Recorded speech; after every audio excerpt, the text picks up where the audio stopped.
Well, as many of you already know, we've been on this journey together as a church called Crazy, and today we're going to Brent and Leah Wood's house, and Brent and Leah have been coming to the Ridge and been a part of the Ridge from almost the very beginning, and I can't wait for them to be able to share a little bit of their story and a little bit of what Crazy and really what the Ridge has meant to them and to their family.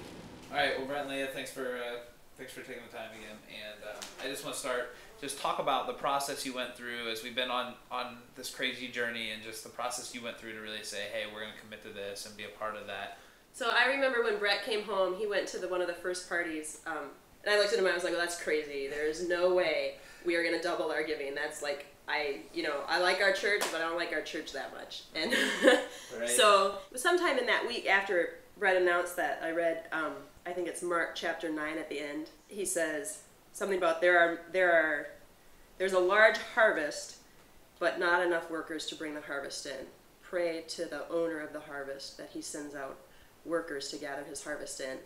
And that just really struck me that, God was telling me this is what this church is doing. This church is bringing the harvest in. He's bringing people to God. And so that was, okay, all right, we will be a part of this then.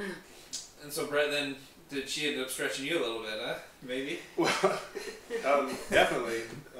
Because when I came back, when I first heard about this whole Crazy campaign, I was totally on board with the whole concept of doubling our giving.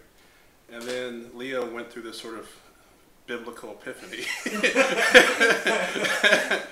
and when we ended up tripling our giving, and I was quite nervous about that. Before I was like, doubling, yeah, we could do that. What's the big deal?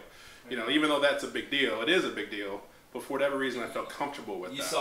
You saw the possibility of how it was going to happen. Exactly. But when the concept of tripling our giving came up, I was just like, I don't think we can do that. And we committed to doing it, and so we decided that's what we're gonna do. I mean, I know it's early in this process. I mean, we're a couple months into a 2-year thing, but how have you already seen God work, and what's that look like in your life? So, well, let me back up for a second. In terms of our finances, I don't get paid during the summer, and so the summer was very a concern for me. Now, there are mechanisms for me to get money, but I've never been able to finance the entire summer, so we ended up saving through the year. The day that I told Mark I was worried that we weren't going to make it, basically a grant came in that I applied for that I didn't think I was going to get. As of today, I've actually managed to get enough money to pay for summer salary.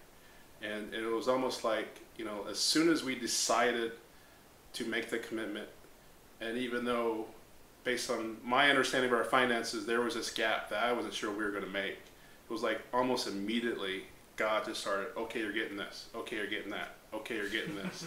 And, awesome. And at least for this year, the summer is taken care of. That's awesome. Hey, tell me, just as we look at moving forward, you obviously we're committed to the process for a reason. So what excites you looking forward to maybe a permanent facility and just some of the other stuff that's going on with that? I think the reason why I like the permanent facility is that right now there's almost a sense of, are we here forever? Are we not here forever? I think it can make it difficult to invite people.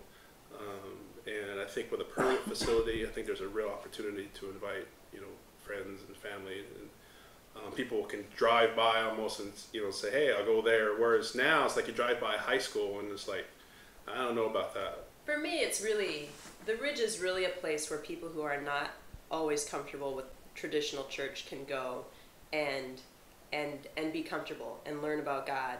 It can change people's lives. It can bring goodness to places where there is no goodness. I mean, in many ways, I think our relationship in God and our relationship with each other and God has probably grown the most since being here at the Ridge, and that's something worthy of supporting. And if it's something that can be done for us, we feel like it could be something for other people.